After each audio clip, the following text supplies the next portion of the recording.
Berjumpa lagi dengan Albarak. Kita lanjutkan cerita kelahiran kembali Dewa Abadi tanpa nama. Jangan lupa share, like, komen, dan subscribe. Kelahiran kembali Dewa Abadi tanpa nama bab 2091, penghinaan. Apa itu? Bisakah kau merasakannya? Tanya Dion lagi. Jika kau ingin meramu pil di sini, apa yang akan kau lakukan? Untuk sesaat, Alauna tidak mengerti pertanyaan itu. Bukankah meramu pil itu mudah? Dengan kemahirannya, dia bahkan tidak benar-benar membutuhkan kuali. Namun, saat dia bertindak berdasarkan dorongan itu, dia tiba-tiba menyadari bahwa ada sesuatu yang salah. Aku tidak bisa, kata-katanya seakan mempertanyakan dirinya sendiri. Dia tidak bisa mengerti apa yang sebenarnya terjadi. Hukum-hukum dunia ini benar-benar berbeda. Ramuan surgawi berbeda, jalur evolusi berbeda, bahkan tidak ada bentuk kehidupan berbasis karbon di dunia ini. Teknik pemisahan, pencangkokan, ekstraksi, dan pembuangan yang kami lakukan, tak satu pun berhasil di sini. Alauna bisa mendengar rasa frustrasi dalam suara ayahnya. Namun, di saat yang sama, ada perintah yang tidak mau mengalah yang hampir mencibir. Niatnya jelas, ayahnya punya niat untuk menaklukkan dunia ini sepenuhnya. Teori alkimia arai yang telah kita pelajari, yang telah saya ajarkan kepada Anda, seharusnya memiliki dasar yang sempurna. Teori ini seharusnya memungkinkan kita memahami tanaman obat yang belum pernah kita lihat sebelumnya dan meramu pil yang belum pernah kita konseptualisasikan. Namun kenyataannya, teori ini cacat, bahkan terlalu cacat. Saat pertama kali melihat Dao of Arai Alchemy, pikiran pertamaku adalah betapa sombongnya gelar seperti itu. Baru sekarang aku tahu betapa konyolnya melakukan hal seperti itu. Ayah, setelah Alauna, bukankah alkimia Arai diciptakan di dunia kita? Dunia lain mungkin tidak memilikinya. Dion mengangguk. Dia tahu bahwa Aurora diciptakan oleh murid pertama lelaki tua itu, diikuti oleh alkimia Arai yang juga diciptakan olehnya. Maksudmu, wajar saja kalau disebut Dao Alkimia susunan karena pada awalnya memang dimaksudkan untuk mencakup dunia kita sendiri, kan? Tapi menurutku tidak seperti itu. Alkimia Arai adalah upaya untuk merebut kemenangan dari cengkeraman takdir. Intinya adalah penciptaan itu sendiri. Pada level tertingginya, ia tidak hanya dapat meramu pil, tetapi juga menciptakan ramuan surgawi yang menjadi bahan pembuatan pil tersebut. Cita-cita luhur seperti itu tidak mungkin terbatas pada satu dunia. Namun, bahkan sekarang, batas alkimia Arai adalah penciptaan ramuan kelas Grandmaster. Aku tidak memiliki kemampuan untuk menciptakan ramuan kelas komet, apalagi ramuan kelas abadi. Jarak dari puncak dunia ini saja sudah terlalu jauh, lupakan puncak segalanya. Alauna terkekeh. Ayah, kebanyakan orang bahkan tidak bisa membuat ramuan biasa. Ayah satu-satunya yang bisa membuat ramuan master grade, tapi ayah masih saja mengeluh.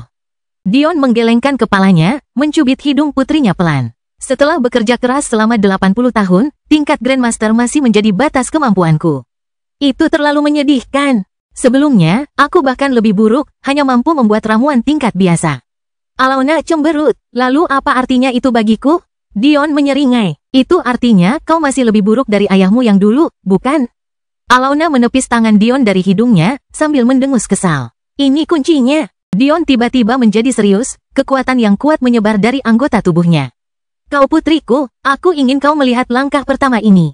Aku ingin kau melihat apa artinya meremehkan segalanya. Tatapan Alauna berbinar, menatap ke arah ayahnya dengan ekspresi hampir penuh hormat. Katakan padaku, apa yang kau ketahui tentang jiwa sejati? Tatapan mata Dion melembut saat ia bertemu dengan tatapan mata putrinya. Soul Nature adalah sesuatu yang dapat diperoleh oleh para kultivator Soul Path saat melewati rintangan fana dan menciptakan Nas Chen Soul mereka. Tampaknya cukup penting. Tapi ayah, aku belum pernah melihatmu mencoba mendapatkan Soul Nature untuk dirimu sendiri. Sejujurnya, Alauna agak bingung. Ayahnya telah lama terjebak di puncak alam jiwa yang fana.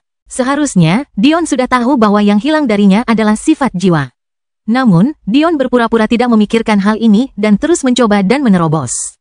Itu tidak masuk akal. Dion mempelajari tentang Soul Nature saat ia bertarung melawan Orcus. Faktanya, karena Orcus mengembangkan Death Soul Nature, Dion mampu mengalahkannya dengan Life Flames milik Madeline. Jika bukan karena ini, ia mungkin telah mati hari itu. Selain itu, mengingat Dion kini menanyakan pertanyaan ini kepada putrinya, jelaslah bahwa ia tidak lupa. Jadi, apa sebenarnya masalahnya? Sebenarnya aku tidak pernah mencoba untuk mendapatkan sifat jiwa karena tidak ada yang berbicara kepadaku. Aku memiliki api dan petir bawaan untuk dipilih. Itu adalah pilihan terbaikku. Namun, aku tidak pernah bisa menyelesaikan apapun. Jadi, aku memutuskan untuk tidak memilih apapun sama sekali. Sampai saat ini, saya senang telah membuat pilihan tersebut. Jika saya telah memutuskan untuk menjadi Soul Nature, akan lebih sulit lagi untuk mencapai apa yang ingin saya lakukan sekarang. Kepala Alona yang cantik miring ke samping, ekspresi penasaran mengernyitkan wajah halusnya. Lucu sekali, Dion menyeringai, mencubit pipi lembut putrinya. Alona menggembungkan pipinya, memanfaatkan momentum pipinya yang menggelembung untuk mendorong jari-jari Dion menjauh. Lucu, aku cantik sekali, ucap Alona dengan bangga. Dion berkedip. Putrinya tidak salah. Dia tidak memilih pria manapun hanya karena tidak ada yang layak untuknya di alam fana. Bukan hanya penampilannya yang tak tertandingi, tidak berlebihan jika dikatakan bahwa dia adalah orang terkuat kedua di alam fana setelah Dion. Apakah hal ini akan tetap berlaku jika para ahli dari medan perang kuno diikutsertakan? Dion tidak yakin. Namun, hal ini tidak terlalu penting baginya. Namun dia tetap menggelengkan kepalanya, senyumnya mengembang melihat ekspresi cemberut putrinya. Yang paling menggemaskan, melihat ayahnya menggodanya, Alona mencoba mengalihkan mereka kembali ke topik utama. Apa yang ingin kamu lakukan? Saya ingin menemukan cara untuk membebaskan diri dari surga. Namun, jika saya mengubah jiwa saya agar sesuai dengan salah satu hukumnya, hal itu hampir mustahil dilakukan. Kelahiran kembali Dewa Abadi tanpa nama bab 2092, pergeseran. Jadi Anda ingin melupakan penciptaan alam jiwa sepenuhnya? Jika orang lain melihat respons acuh tak acuh Alona terhadap apa yang seharusnya menjadi kejutan, mereka pasti akan memeriksa apakah dia demam atau tidak. Sejak kapan kebebasan dari surga bisa dibicarakan dengan santai? Namun, Alona hanya berharap ayahnya akan melakukan hal yang mustahil. Tidak banyak yang bisa dikatakannya untuk mengejutkannya. Ini sedikit lebih rumit dari itu. Dion berkata sambil berpikir. Aku menginginkan sesuatu yang lebih dari sekadar soul natur. Konsep tentang sifat jiwa terlalu sederhana. Mengapa sifat jiwa seseorang harus berupa elemen? Mengapa api, atau petir, atau kematian? Saya ingin membangun sifat jiwa saya di atas sesuatu yang lebih besar. Tatapan mata Alona membara. Sebuah konsep, mungkin. Bahkan Dion tampaknya tidak tahu jawaban atas pertanyaan ini. Sebuah konsep mungkin menuju ke arah yang benar. Saya merasa jawaban yang sebenarnya adalah sesuatu yang bahkan lebih misterius. Konsep sudah sangat sulit dipahami. Konsep tidak memiliki peringkat dan sekat di antara konsep tersebut, namun semuanya tampaknya mengetahui nama konsep tersebut secara tidak sadar. Apa yang bisa lebih membingungkan? Yah, kalau aku tahu jawabannya, mungkin aku sudah menguasai segalanya. Dion tersenyum agak nakal, tapi ada permulaan di sini. Itulah sebabnya aku membawamu. Jika memungkinkan, aku ingin kau mengikuti jejakku. Sangat jarang bisa bepergian ke dunia lain. Ini adalah kesempatan langka. Kita bisa memahami sesuatu di sini yang tidak bisa kita pahami di tempat lain. Alona melihat sekeliling ruangan yang terukir rune. Tidak akan pernah tahu bahwa ayahnya telah bertempur di sini tanpa henti selama setahun penuh. Tidak ada setetes darah pun, juga tidak ada bekas yang tersisa. Dion berjalan ke pusatnya. Sambil menenangkan napasnya, ia duduk tepat di tengahnya. Dalam sekejap, ia merasa seolah-olah ia telah sepenuhnya menghilang, napasnya sepenuhnya selaras dengan cara-cara dunia ini. Dion tetap dalam kondisi ini selama berjam-jam. Alona hanya diam memperhatikan. Meskipun dia ingin memenuhi harapan ayahnya dan mengikuti jejaknya, dia benar-benar tidak tahu harus mulai dari mana. Kultivasinya berada di atas ayahnya, tetapi pikirannya tampaknya tidak sefleksibel ayahnya. Konsep dan teori yang berhasil dihubungkan oleh ayahnya seringkali di luar nalar. Terkadang dia tidak dapat memahami kesimpulan ayahnya. Rasa rendah diri semacam ini adalah sesuatu yang telah lama ia alami. Ia tahu betul bahwa ayahnya sengaja tidak menyembunyikan hal ini darinya, khususnya untuk menguatkan tekadnya. Hidup Alona sangat mudah, jadi Dion harus memberinya medan perang lain untuk mengasah dirinya. Pada hari ketiga, angin di ruang pertempuran mulai berubah. Suasana mulai berubah dengan cepat. Kadang-kadang tekanan akan turun. Di waktu lain, tekanan akan begitu tinggi sehingga terasa seperti langit runtuh menimpa mereka. Setetes darah mengalir dari sudut bibir Dion, tetapi wajahnya tetap tanpa ekspresi, seolah-olah dia tidak tahu apa yang sedang terjadi. Pada saat itu, api putih ilusi yang familiar membakar sekujur tubuhnya. Banyak rune emas melesat di sekelilingnya dengan kecepatan yang menggelikan. Alona dapat langsung mengetahui apa itu. Rune-rune dasar inilah yang menciptakan fondasi Arai. Masing-masing rune mampu memanfaatkan hukum dasar dunia. Memahami hukum-hukum dasar ini secara teoritis akan memungkinkan seseorang untuk menciptakan Arai yang mampu melakukan tugas apapun. Kita dapat menyamakannya dengan angka dasar 10, 0 hingga 9. Dengan 10 variabel itu saja, kita dapat menyusun angka apapun yang ada. Dengan memanipulasi angka-angka ini menjadi variabel dan rumus, kita dapat mengekstrapolasi ke arah gaya-gaya yang mengendalikan segalanya, gravitasi, elektromagnetisme, gaya kuat. Gaya lemah, gaya-gaya yang tidak diketahui dan tidak terdefinisi yang belum diberi label. Akan tetapi, meskipun mengetahui hal ini, hati Alona bergetar hebat karena rune dasar ini. Dia belum pernah melihatnya sebelumnya. Hanya ada satu kemungkinan penjelasan untuk ini. Rune-rune ini bukan dari wilayahnya dan ayahnya. Sebenarnya Dion telah menghabiskan waktu 3 hari untuk mencabut konstanta-konstanta fundamental ini dari rahang hukum-hukum dunia ini. Petik 1. Apakah kamu benar-benar tidak memiliki batas? Pikir Alona dengan getir. Untuk memahami betapa mengejutkannya hal ini, kita hanya perlu melihat kembali analogi yang dibuat pada angka 0 hingga 9. Hanya satu hal yang perlu dikatakan, angka-angka ini harus diciptakan. Sulit untuk dipahami, tetapi angka 0 tidak selalu ada. Konsepnya sendiri pasti diciptakan oleh pikiran-pikiran masa lalu. Bahkan, penciptaannya dapat dicatat sebagai salah satu penemuan terbesar dalam sejarah manusia. Ini adalah sesuatu yang terlalu sulit untuk dipahami. Seperti apakah kehidupan tanpa konsep angka 0? Betapapun sulitnya memahami jawaban untuk sesuatu seperti ini. Bayangkan betapa lebih sulitnya menciptakan konsep angka 0 tanpa pernah memilikinya sebelumnya.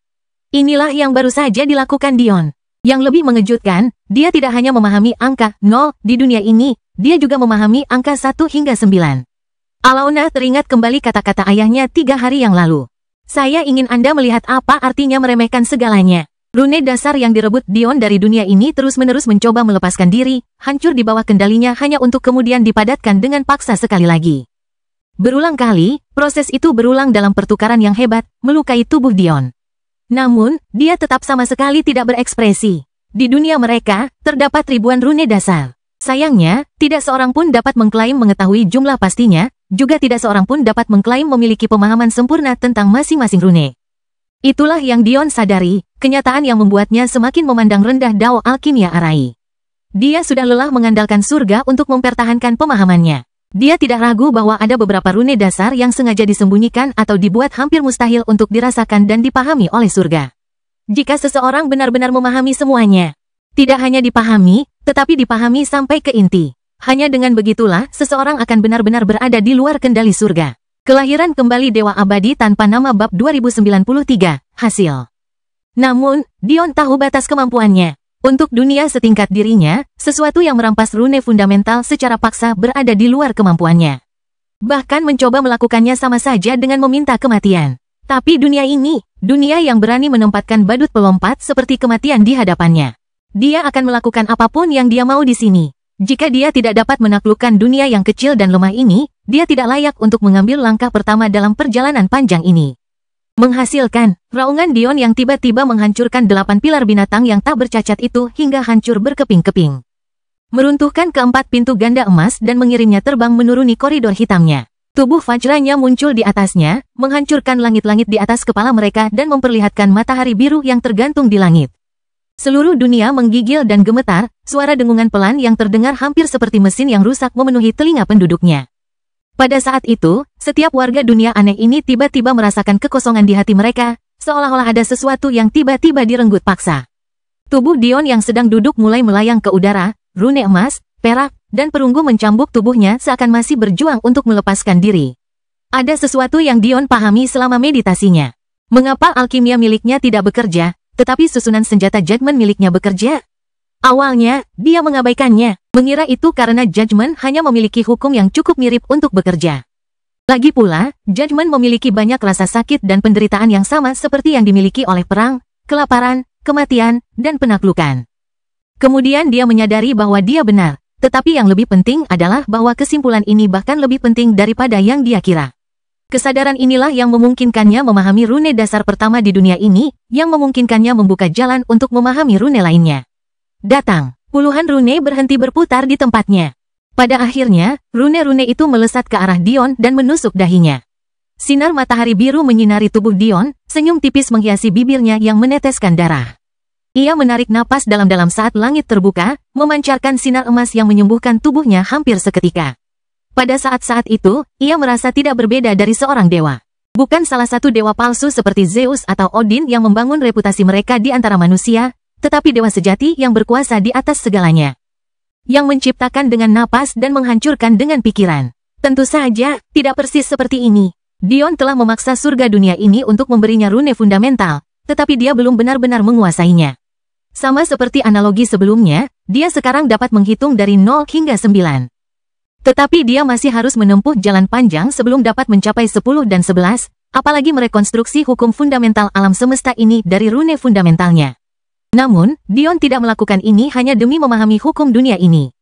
Tujuannya jauh lebih besar dari itu. Untungnya, Dion tidak perlu khawatir dengan tatapan kaget semua orang di sekitarnya. Tempat uji coba ini pastinya terpencil dan sangat tersembunyi.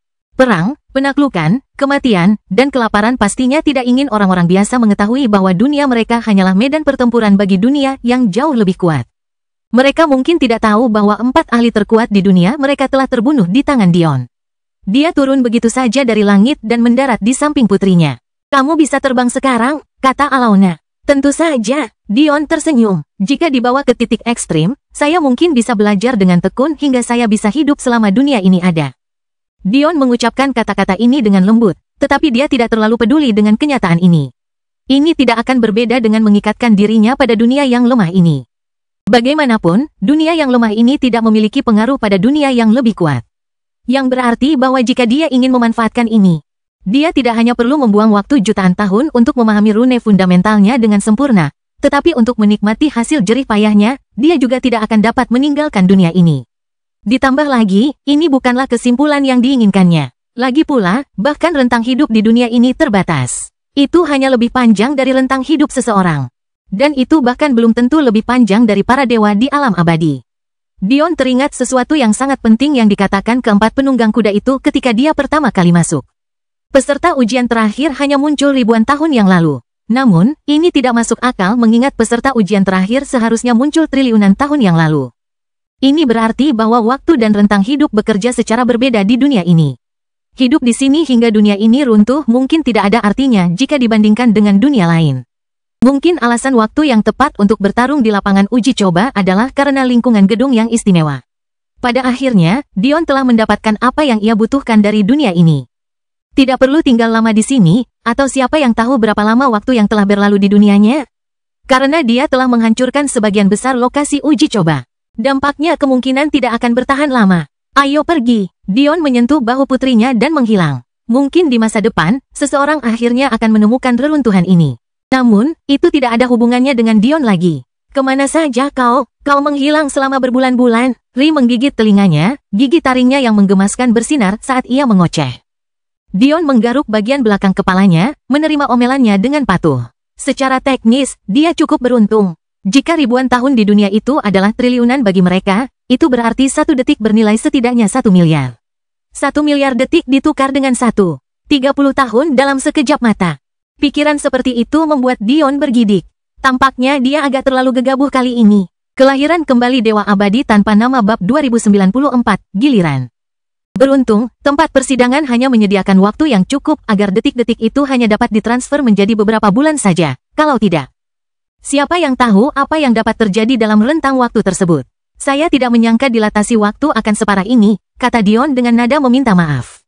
"Apakah saya melewatkan sesuatu yang penting?" Ri mendengus. Kemudian, ekspresinya berubah total 180 derajat saat dia tersenyum manis ke arah Alona, berpegangan tangan, sementara dia mengabaikan Dion. "Pertempuran telah berlangsung selama 2 bulan. Kami telah bergiliran menunggu Anda kembali sehingga Anda dapat memahami situasi secepat mungkin." Alis Dion terangkat karena penasaran. Dia tahu bakat macam apa yang dimilikinya. Pertempuran yang berlangsung selama 2 bulan membuat musuh tidak bisa dianggap enteng. Apa yang sedang terjadi? Serangan lain dilancarkan terhadap para kurcaci di timur.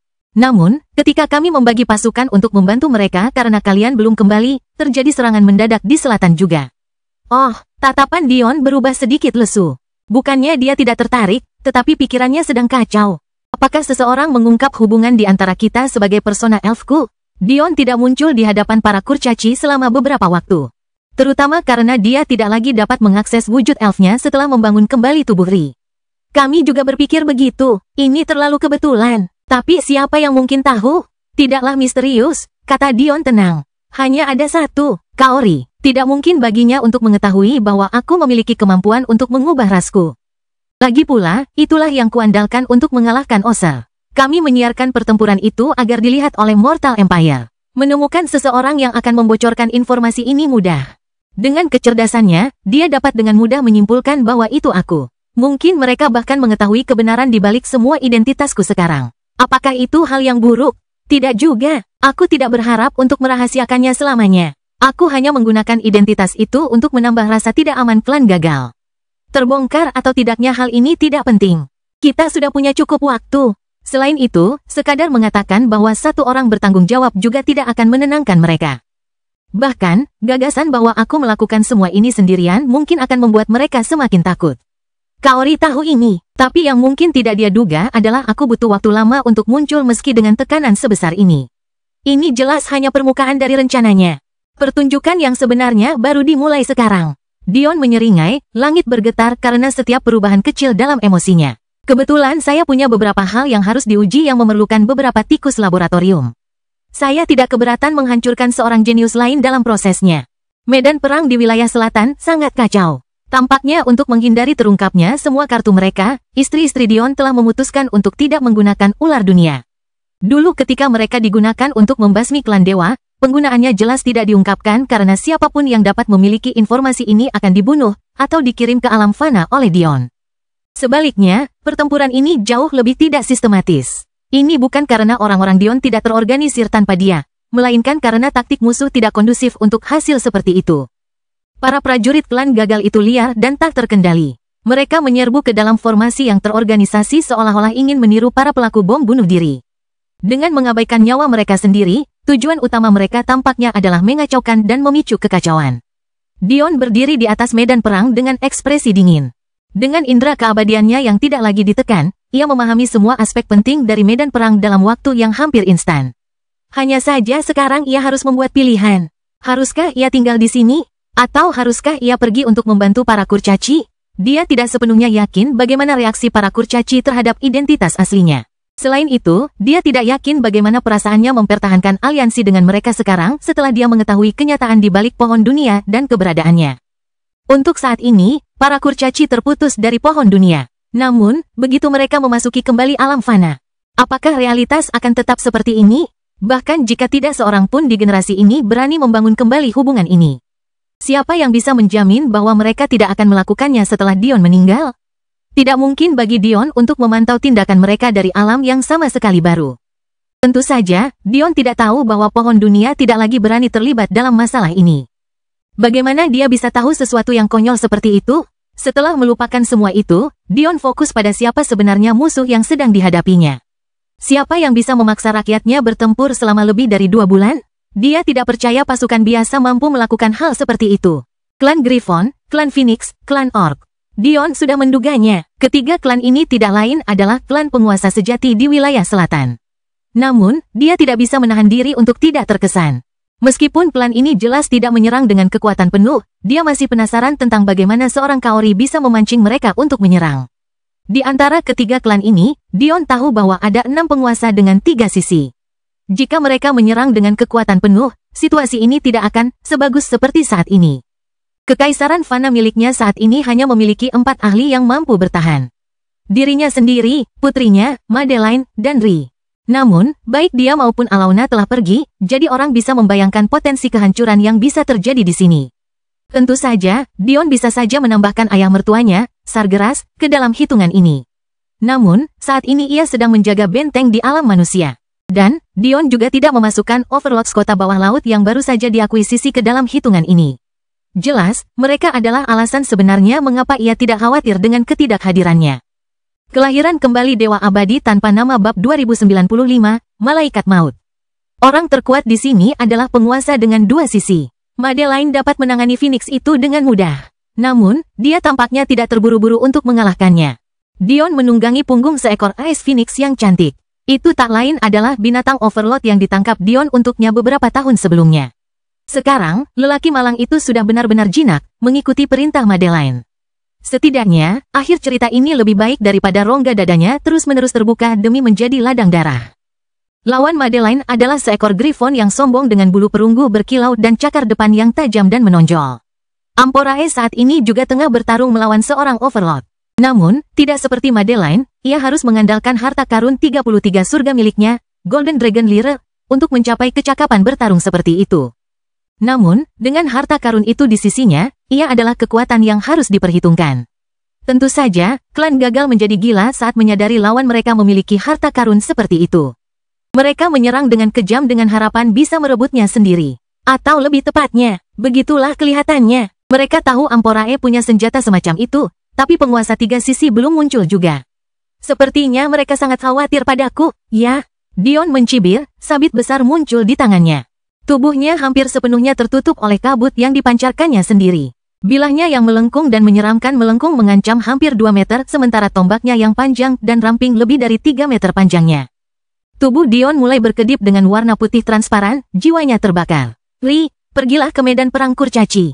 Aku akan segera ke sana. Alis Ri yang halus terangkat. Dia bisa merasakan jiwa Dion beresonansi dengan sesuatu. Tidak, apakah itu beresonansi? Seolah-olah itu bergema dengan nada memerintah, meneriakkan perintah yang hanya untuk diikuti dan tidak dipertanyakan. Langit bergetar. Sesaat terasa bahwa medan perang kuno benar-benar akan runtuh. Baru sekarang para prajurit di bawah tiba-tiba menyadari bahwa seseorang telah diam-diam muncul di atas kepala mereka tanpa mereka sadari. Bagaimana mungkin hal seperti ini bisa terjadi? Kaisar, raungan para prajurit kekaisaran Fana mengguncang medan perang. Semangat mereka meroket, kekuatan yang tak diketahui memenuhi anggota tubuh mereka. Dion menyeringai. Untuk sesaat, dia tampak tidak berbeda dari iblis yang terbangun. Mematuhi. Di bawah kata-kata Dion, langit menjadi sunyi. Angin berhenti bertiup, dedaunan berhenti berdesir, bahkan pasukan di bawah tampak berhenti total. Dion perlahan mengacungkan sabitnya, kabut hitam mengepul dari tubuhnya. Sesekali, ujung bilahnya akan mengintip di bawah gerakan Dion, menangkap kilatan matahari merah dan berkilauan dengan cahaya yang dapat membutakan pandangan seseorang. Mati. Gerakan Dion selesai. Lengannya melengkung membentuk bulan sabit yang anggun, jembatan hitam mengikuti gerakannya hingga sempurna. Sesaat, tidak terjadi apa-apa. Batu-batu berbobot di dada pasukan lawan hampir sepenuhnya diturunkan. Namun, saat itulah kehancuran dimulai. Teriakan yang membuat tulang-tulang terasa dingin dan darah membeku terdengar. Seorang prajurit garis depan menatap tubuhnya dengan ngeri. Dia adalah anggota klan Orc. Kulitnya hitam seperti malam dan tubuhnya penuh bekas luka, bahkan giginya berlumuran darah musuh-musuhnya. Dia adalah makhluk yang tidak akan berkedip bahkan jika tulangnya sendiri menusuk kulitnya, namun dia menjerit dan meneteskan air mata seperti bayi yang baru lahir. Pemandangan itu benar-benar mengerikan. Sesaat kemudian, semua orang mengerti alasannya. Kulitnya mulai membusuk dan hancur. Bisul-bisul bermunculan dan pecah di mana-mana, menyemburkan cairan berwarna kuning kehijauan yang dapat menyebabkan muntah dengan bau yang bahkan lebih busuk dari penampilannya. Lalu, dia berubah seluruhnya menjadi abu. Medan perang membeku. Sayangnya bagi musuh, kondisi beku ini tidak berlangsung lama. Prajurit kedua, ketiga, ke-10, dan ke-100 pun berteriak histeris. Gelombang yang mematikan memancar keluar. Awalnya, tampaknya hanya 1 atau 2 orang yang akan terkena dampaknya sekaligus, tetapi dengan sangat cepat gelombang itu datang dalam jumlah ratusan bahkan ribuan. Prajurit yang tak terhitung jumlahnya tumbang satu demi satu sementara Dion menyaksikan dengan dingin dari langit. Satu serangan telah memusnahkan lebih dari setengah pasukan lawan. Tidak seorang pun tahu siapa yang memulainya, tetapi sorak-sorai liar meledak di pihak Mortal Empire. Suasana fanatik yang belum pernah dilihat oleh klan gagal mengalahkan atmosfer medan perang yang menindas dan bahkan menenggelamkan teriakan yang tak terhitung jumlahnya. Teriakan hidup dan kaisar terdengar paling nyata. Dalam kondisi hampir seperti kesurupan, orang-orang Dion hampir berlutut untuk menyembahnya. Baru sekarang Dion menyadari tingkatan seperti apa yang telah dicapainya. Fanatisme ini muncul begitu saja. Itu adalah rasa hormat yang mendalam terhadap mereka yang menyentuh kebenaran yang hanya sedikit orang yang mampu menyentuhnya. Setelah Dion merampas rune dasar dari dunia matahari biru itu, ia kini dapat menggunakan Deots Kite sesuka hatinya. Hal ini meningkatkan kecakapan bertarungnya ke tingkat yang tidak masuk akal. Pada saat yang sama, karena ia mengandalkan rune dasar dunia lain untuk menghasilkan hasil seperti itu. Surga di dunianya tidak dapat menghitung kekuatannya dengan benar dan dengan demikian tidak menyadari bahwa ia telah melampaui batas alam fana. Tentu saja, kekuatan tersebut hanya dapat digunakan dalam jangkauan terbatas. Alasan hanya sedikit yang terpengaruh sekaligus pada awalnya adalah karena Dion harus mengendalikan secara manual jangkauan pengaruh rune dasar dunia matahari biru. Semakin jauh dari dirinya, semakin lemah mereka dan semakin sulit untuk bertahan. Pada saat yang sama, jika ia bertemu dengan lawan yang dapat memobilisasi hukum dunia ini ke tingkat yang cukup memadai, mungkin tingkat yang bahkan melampaui dirinya sendiri. Mereka akan mampu menekan rune dasar yang jauh lebih lemah dari dunia matahari biru. Dion tidak percaya bahwa bahkan Overlord 3 sisi dapat menekan rune miliknya. Ini jalannya, tatapan Dion berbinar. Aku akan menamaimu, Reaper, kelahiran kembali Dewa Abadi tanpa nama bab 2096, Empirin. Sabit kematian bergetar hebat. Akhirnya, sabit itu terlepas dari tangan Dion, terangkat ke langit dan bergetar dengan sekuat tenaga. Tiba-tiba, kabut hitamnya mulai membentuk bayangan samar. Itu bukan manusia atau binatang, melainkan itu hanya pupil tunggal dengan iris berwarna merah dan darah serta putih sehitam malam. Teriakan mengerikan bergema di medan perang. Gerombolan musuh yang bertemu dengan tatapan ini tumbang satu demi satu, jiwa mereka tercabut dari tubuh mereka dan dikorbankan untuk Reaper. Rune-rune dasar itu terlalu lemah untukmu. Dion berpikir keras, aku akan mengambil yang lebih kuat untukmu. Jika itu tidak cukup kuat, aku akan mengambil lebih banyak lagi. Jika itu pun tidak cukup, aku akan menciptakan yang melampaui segalanya, yang berada di atas segalanya. Reaper bergetar, lapisan luarnya terkelupas dan memperlihatkan lapisan yang entah bagaimana lebih gelap. Lapisan itu berwarna hitam yang menyerap setiap cahaya yang menyentuh permukaannya, jenis yang tidak bisa dibedakan dari kedalaman ruang angkasa yang gelap. Mata iris merah yang ganas itu menyatu dengan kabut hitamnya, meresap ke dalam tubuhnya saat penghalang hancur. Dion tidak perlu menebak untuk mengetahui apa yang terjadi. Death Skite miliknya, Reaper miliknya, telah menembus level Venerable dan memasuki level Empirin. Perlahan-lahan benda itu jatuh dari langit, mendarat di tangan Dion dengan aura bermartabat. Pada saat itu, Dion merasa bahwa Reaper tidak lagi bergantung pada satu dunia saja. Dion menatap Reaper. Sepertinya kita bisa segera mengakhiri semua ini. Senjata dengan tingkat kekuatan seperti ini tidak pantas muncul di alam fana. Dengan ahli seperti itu di belakangnya, hasilnya bahkan lebih tidak senonoh. Menurut perkiraan Dion, Reaper kemungkinan sudah sangat dekat untuk memasuki alam Empirin sejak lama. Namun, ia terlalu dibatasi oleh hukum dunianya yang lemah. Selain itu, tuannya sebelumnya adalah orang gila yang tidak berakal dan tidak memiliki kemampuan untuk memberinya nama yang begitu menarik. Saat memasuki dunia dengan batasan yang lebih longgar dan diberi nama aslinya, ia meledak dengan kekuatan yang sama sekali baru. Ia melampaui batas sebelumnya, memasuki wilayah yang sebelumnya hanya sedikit senjata yang pernah menyentuhnya. Tentu saja, Immortal Plane memiliki cukup banyak senjata Empirin. Yang benar-benar membuat Reaper istimewa adalah kenyataan bahwa ia benar-benar mampu berevolusi ke tahap ini. Senjata-senjata seperti itu luar biasa karena memiliki kesadarannya sendiri. Madeline, yang telah bertarung di punggung burung Phoenix S-nya, tersenyum dan menggelengkan kepalanya. Dia baru pergi selama 3 bulan, namun dia kembali dengan jauh lebih kuat. Madeline cukup tahu untuk memahami bahwa ini jelas bukan karena Death Skite semata. Dia bisa merasakan bahwa Death Skite tidak lebih dari sekadar tongkat tajam tanpa Dion. Karena suamiku sudah ada di sini, tak perlu kulanjutkan, kata Madeline enteng. Sebuah kipas kristal muncul di tangannya saat auranya yang mengesankan naik beberapa tingkat lebih tinggi. Panggilan merdu burung Phoenix S melengking di medan perang, lehernya yang panjang berdiri tegak saat ia melepaskan seberkas tekad es yang terkonsentrasi. Apa yang kau banggakan? Kau tidak lebih dari seekor anjing kampung sekarang? Sang Griffon berteriak murka, paruhnya berdetak kencang di udara. Mati, pupil mata ungu indah Madeline tidak menunjukkan sedikit pun riak. Dia menatap tanpa ekspresi, momentumnya meningkat. Sayap Griffon terbentang lebar, semburan kuat ki tanah yang bergulung-gulung terkumpul dari mulutnya. Sinar ki bumi melesat keluar, merobek sinar es burung Phoenix S milik Madeline dan menuju ke lehernya yang sombong. Akan tetapi, sebelum benda itu sempat menembusnya, Madeline sudah mengambil tindakan. Melodi Dewi, pandangan pertama cinta. Tatapan mata Madeline yang penuh kekaguman tertuju pada seorang pria yang berdiri dengan angkuh di langit.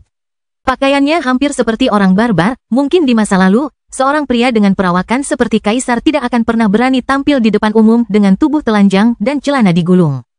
Namun, dia benar-benar terbius oleh pria yang sangat tidak berbudaya ini. Bersamanya, serangannya memiliki kekuatan yang tak terduga. Angin seakan bernyanyi, lagu indah mengalun di langit. Dikotomi itu sangat mencolok. Di satu sisi, ada seorang pria yang membawa rasa sakit, jijik, dan kematian. Dan di sisi lain, ada seorang wanita yang menggerakkan cinta, keindahan, dan kehidupan. Dunia mengikuti irama Madeline. Awalnya, dia merasakan tekanan yang sulit ditahan yang menimpanya. Namun pada saat itu, pria di langit itu tersenyum tipis ke arahnya. Kesulitannya pun berkurang. Dunia terbuka sesuai keinginannya, tunduk sebagaimana seharusnya sejak awal. Pergelangan tangan Madeline bergerak maju, membelah gelombang ki emas keperakan melintasi langit dan membelah sinar ki bumi menjadi 2 bagian. Bahkan saat serangan Madeline dilancarkan, Amporae segera bereaksi. Meskipun dia tiba-tiba jatuh dari tangan istri Dion yang paling kuat, ini hanya karena Madeline dan Ri memperoleh apa yang dapat dianggap sebagai keuntungan yang tidak adil. Secara tegas, potensi malaikat bersayap 12 tidak dapat dibayangkan. Aura berdarah keluar dari tubuhnya saat sayapnya yang merah terpantul di bawah matahari merah. Melodi seruling emasnya menjadi lebih liar dan menindas, mendasari lagu indah Madeline dengan nada tajam yang sebelumnya tidak mungkin. Keduanya beresonansi satu sama lain, berkembang biak dan berlapis secara eksponensial. Riak-riak menyebar di udara, membombardir orc overlord yang dihadapi si cantik berambut merah. Bersamaan dengan itu, dua overlord tumbang. Di satu sisi, seekor griffon perkasa yang panjangnya beberapa kilometer terbelah dua, organ-organ dan darahnya menghujani para prajurit yang berteriak di bawahnya. Bagi yang lain, orc berkulit perak itu meledak dari dalam keluar, aumannya yang marah bergema di langit karena ia memahami nasibnya yang akan datang. Begitu saja, pertempuran itu tampaknya telah berakhir. Kurang dari 40% pasukan yang tersisa sementara ahli mereka yang paling kuat telah ditumbangkan oleh Madeline. Hanya beberapa menit, namun perang yang telah berkecamuk selama 2 bulan berakhir dalam sekejap dengan munculnya hanya satu orang. Kelahiran kembali Dewa Abadi tanpa nama bab 2097, terlalu. Dion turun dari langit, sabitnya bersandar di bahunya saat ia melayang di antara Amporae dan Madeline. Kalian juga menyadarinya, Dion berkata ringan kepada mereka berdua. Ya, Madeline mengangguk. Ada yang salah di sini, jadi kami sengaja menahan diri dan berjuang. Mereka pasti sedang menunggu sesuatu, dan kemungkinan besar itu adalah Anda. Saya agak khawatir, tapi sepertinya saya tidak punya alasan untuk khawatir lagi. Senyum Madeline dan Amporae mengembang, menenangkan sorak-sorai yang menggelegar. Mereka sungguh cantik. Dion tersenyum sendiri, tetapi tidak menjawab secara langsung. Dia benar-benar penasaran dengan apa yang direncanakan Kaori. Fakta bahwa dia belum mengambil tindakan sudah menunjukkan banyak hal. Mengapa dia tidak memanfaatkan waktu saat Dion pergi? Tentu saja, dia bisa saja percaya bahwa Dion hanya bersembunyi dan menunggu saat yang tepat untuk menyerang. Jadi dia sengaja menahan diri untuk tujuan ini. Beberapa saat berikutnya akan menjelaskan banyak hal. Namun, siapa yang tahu bahwa 1 jam akan berlalu tanpa satu gerakan pun? Bahkan setelah Dion menghancurkan pasukan yang menyerang para kurcaci juga. Tetap saja tidak ada apa-apa. Dion punya beberapa tebakan mengapa Kaori tidak muncul. Kemungkinan besar ini hanya sebuah ujian. Kenyataan yang paling menakutkan bagi pria seperti Kaori adalah tidak memiliki cukup informasi. Sampai saat ini, satu-satunya kebenaran yang Kaori miliki tentang Dion, satu-satunya yang tidak dapat disangkal secara faktual, adalah kecepatan Dion dalam meningkatkan kemampuannya. Namun, meskipun ini adalah satu-satunya kebenaran yang diketahui Kaori, kengerian yang paling mencolok adalah bahwa pria yang menjadi incarannya, musuh seumur hidupnya, ternyata telah menghabiskan 80 tahun terakhir tanpa diketahui publik. Ini adalah kenyataan paling mengerikan yang dapat dibayangkan Kaori. Tanpa pilihan, dia perlu menemukan cara untuk memahami tingkat kekuatan yang dimiliki Dion saat ini. Yah, ini adalah alasan yang paling mungkin. Itu adalah alasan yang akan menarik perhatian siapapun yang memiliki sedikit kemampuan kognitif. Namun, Dion yakin bahwa kesimpulan ini tidak masuk akal. Jika Kaori yakin dia dapat menemukan batasnya dengan mudah, dia tidak lebih dari sekadar orang bodoh.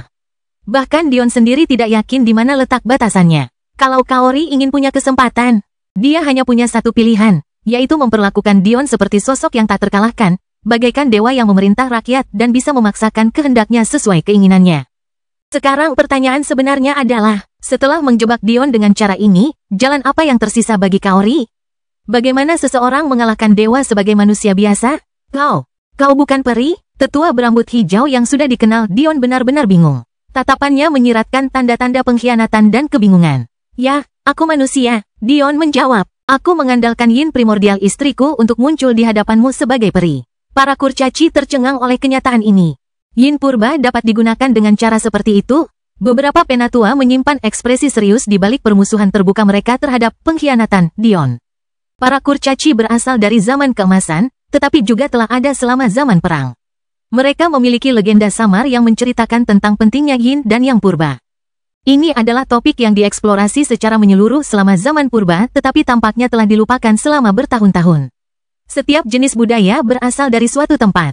Tampaknya akar penyebab di balik seksisme dunia persilatan terkait dengan rahasia yin primordial. Tapi, tetua berambut hijau itu tidak bisa menahan diri untuk tidak melihat ke arah Ri. Bingung, dia juga mengalihkan pandangannya ke arah Alauna. Kedua wanita itu datang untuk membantu para kurcaci sementara Dion menangani medan perang selatan bersama Clara dan Luna. Namun, setelah melihat semuanya, tetua berambut hijau itu tidak dapat menemukan satupun peri. Ekspresi Dion menjadi gelap. Ini putriku, oh, begitu. Tapi, pohon duniamu berani mempunyai rencana terhadap istriku, maka aku memutuskan hubungan dengan alam ini. Apa? Para tetua tercengang sekali lagi.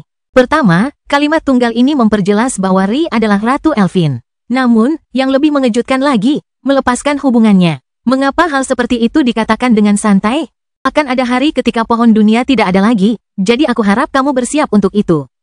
Baru sekarang para tetua menyadari bahwa ekspresi Dion tidak menjadi begitu galak karena mereka mengira putrinya adalah salah satu istrinya. Di dunia persilatan, mengingat kemudahan yang dapat mereka pertahankan dengan kultivasi mereka, hal-hal seperti itu cukup sering terjadi.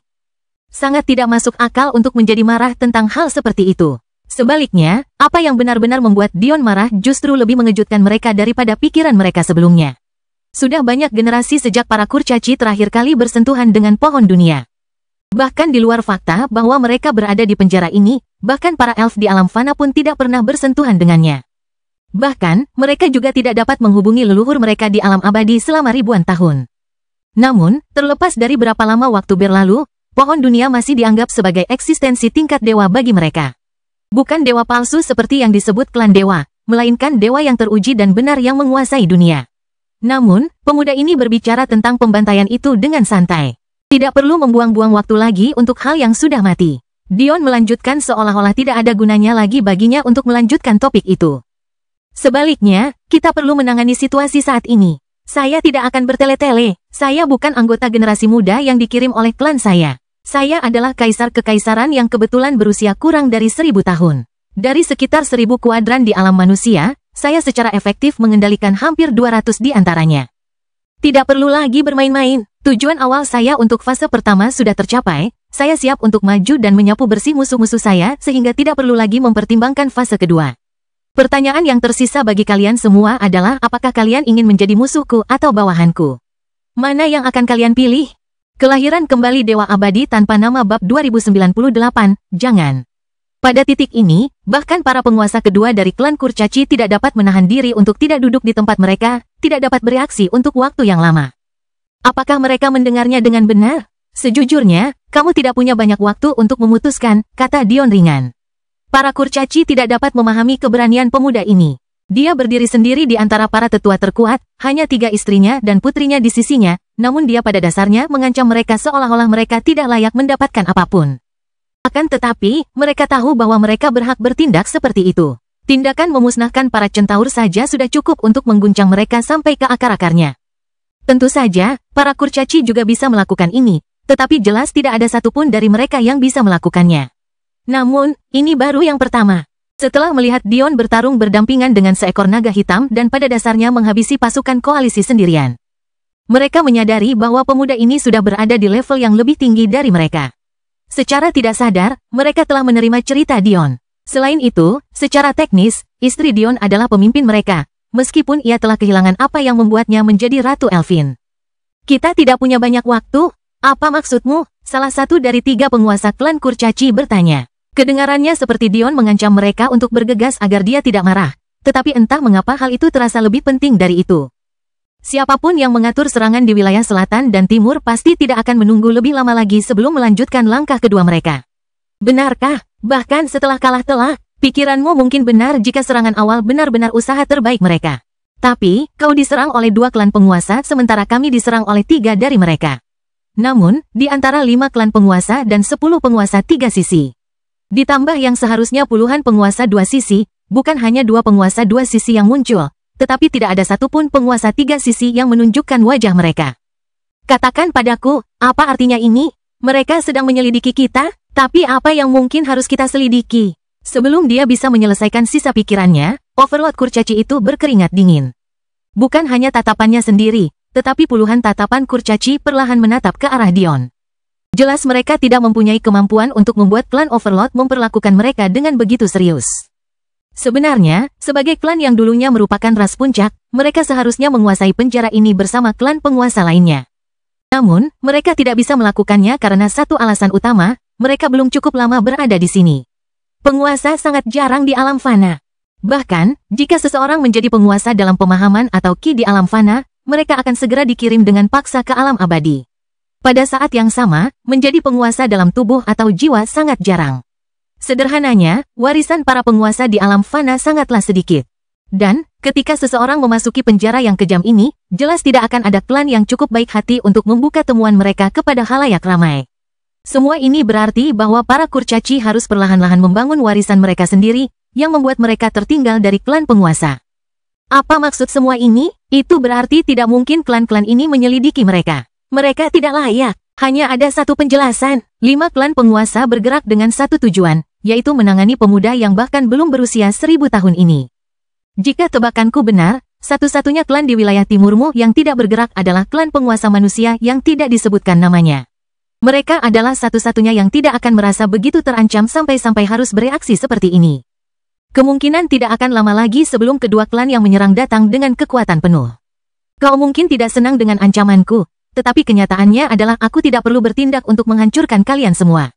Aku hanya akan melipat tanganku di belakang punggungku dan menonton. Jika Dion adalah orang yang berbeda, dia mungkin akan meninggalkan para kurcaci itu sama sekali. Kegunaan mereka dalam mengumpulkan iman untuknya telah terpenuhi. Selama beberapa tahun terakhir, tindakannya telah benar-benar mengguncang medan perang kuno. Iman kekaisaran fana miliknya kini menjadi 3 kali lipat lebih kuat. Tidak akan menjadi masalah lagi untuk melawan Sapientia. Meskipun akan sangat membantu jika mendapatkan lebih banyak, lagi pula. Jelas ada pertempuran besar yang menanti di depan mata. Apakah ada gunanya membagi pasukannya untuk mengurus mereka atau tidak, masih belum jelas.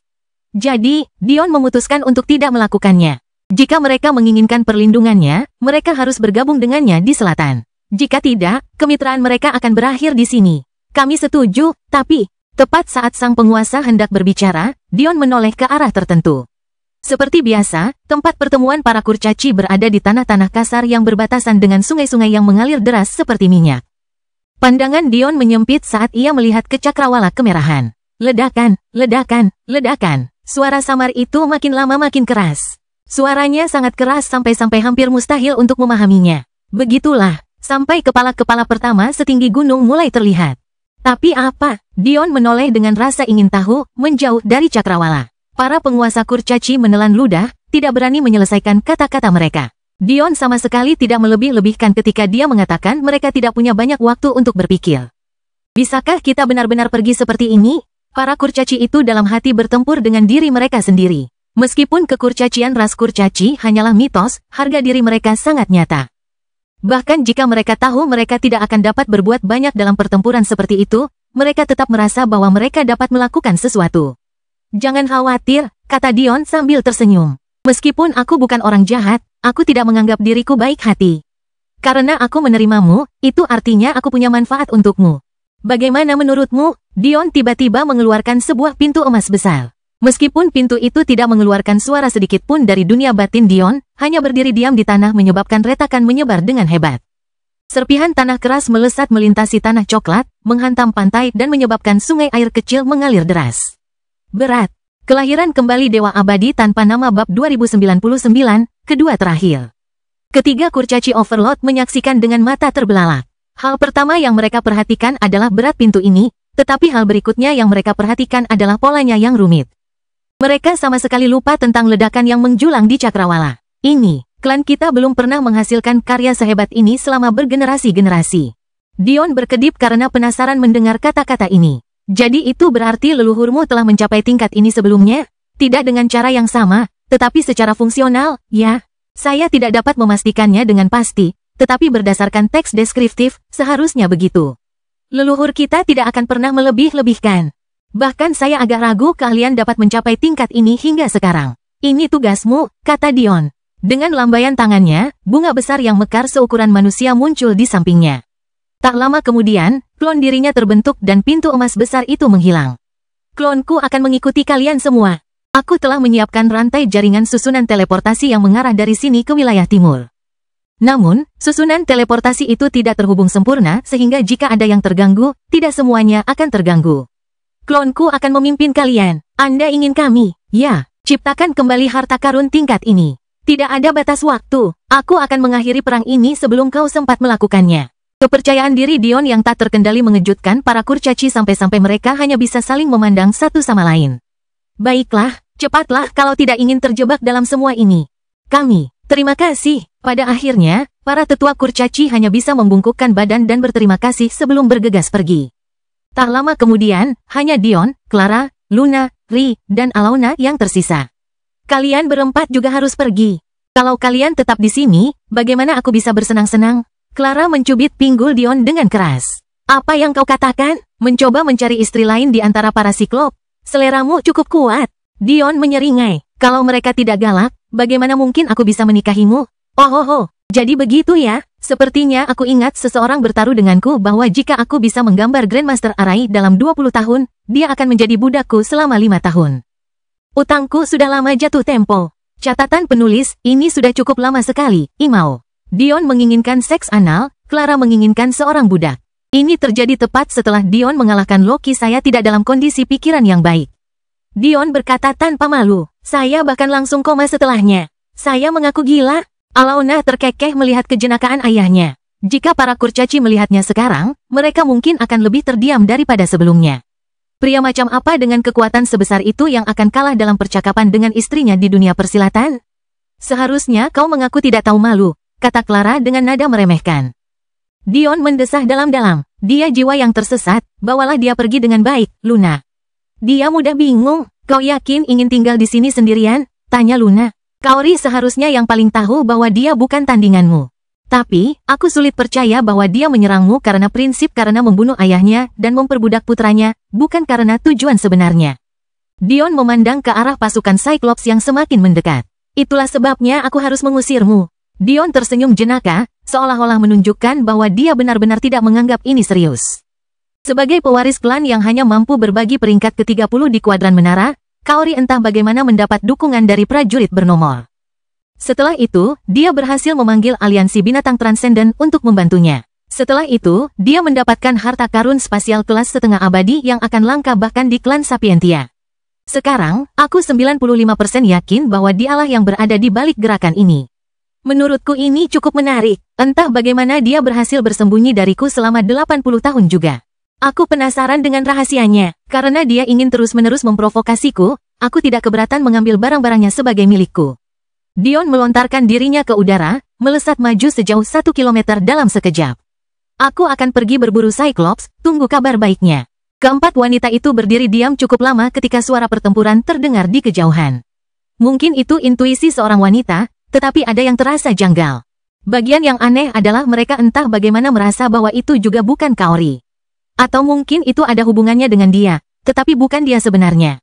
Di pundak Dion, Little Yin dan yang mengerutkan kening. Yin kecil, peristiwa terakhir dari garis waktu ini akan segera tiba. Petik 1 titik. Dion terbang di langit dengan senyum di wajahnya. Kalau saja setiap ayunan sabitnya tidak melepaskan pembunuhan berdarah, orang akan mengira dia sedang berjalan-jalan santai di taman. Ukuran dan berat sabitnya berubah-ubah dengan bebas. Kadang-kadang panjangnya tetap 3 meter, di lain waktu sabitnya melebar hingga ratusan meter sekaligus, mengiris siklop-siklop besar satu demi satu. Anggota badan, kepala, dan tubuh yang puluhan meter di dalamnya berserakan di hutan, membasahi tanah tandus dengan darah yang berceceran. Catatan penulis, saya tahu, saya juga kecewa seperti Anda. Saya mencari bentuk jamak dari Cyclops dan ternyata itu adalah Cyclopes. Apa yang dipikirkan para leluhur kita? Apakah ini klan Cyclops yang perkasa? Leluhur para raksasa? Mengapa kalian semua mudah sekali jatuh? Dion melepaskan bayi binatang dan Chenglei. Kelima orang itu telah menjadi jauh lebih akrab satu sama lain selama bertahun-tahun. Namun, karena tidak memiliki banyak kesempatan untuk bertarung sebagai satu kesatuan, Dion berpikir mereka mungkin memerlukan sedikit pengalaman dalam koordinasi. Meskipun ia dapat mengendalikan tindakan mereka dengan kekuatan jiwanya yang luar biasa, stamina jiwanya tidak sebebas dulu lagi. Setiap kali Dion menggunakan Reaper, ia harus membangkitkan rune dasar dari dunia asalnya.